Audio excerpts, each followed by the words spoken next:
नमस्कार Priyanka recipe style को आपण मानकर स्वागत। आज मु आपण मानक सहित शेयर करने नहीं आसी पालंग सागर एक दमदार रेसिपी। यही रेसिपी आपण को निहाती पसंद आसो। तो मुझे कौन कौन ऐड कली आप देखने।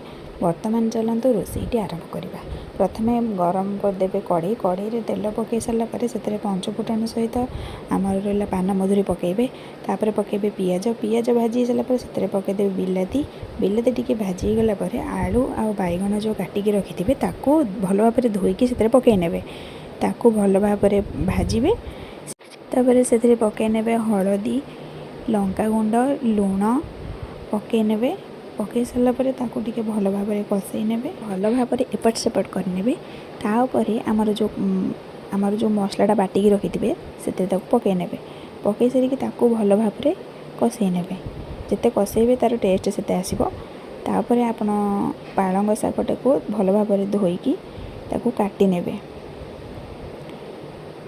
आपण गोटे थर ये रेसिपी घरे बनातु बहुत ही टेस्टी लगे। आपण टेस्ट कर सारा पर मत जनइबे पालंग शागर रेसिपीटा केमिति लगुच। भल भाव काटी नेबे। काटी सारा पर आमर जोटा देखंतु ये बे भल भाव कषि हो गलानी।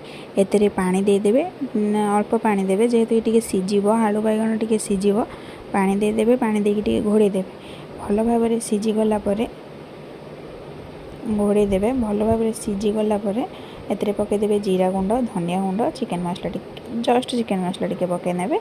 तापर आमर कटा होइथिबा पालंग शाग को एते पकई नेबे। पालंग शाग पकई सारा पर ताको भल भाव एपट सेपट कर नेबे। पालंग शागटी को एपट सेपट करदेवा देखिए जिते परिवा सहित पालंग शागटी भी भल भाव सिझी जाइए। देखो सिझीगला आमर होगला पालंग शाग राईटा ताको ओल्हे नेबे। बर्तमान आमर पालंग शाग राईटा रेडी हो जाइए।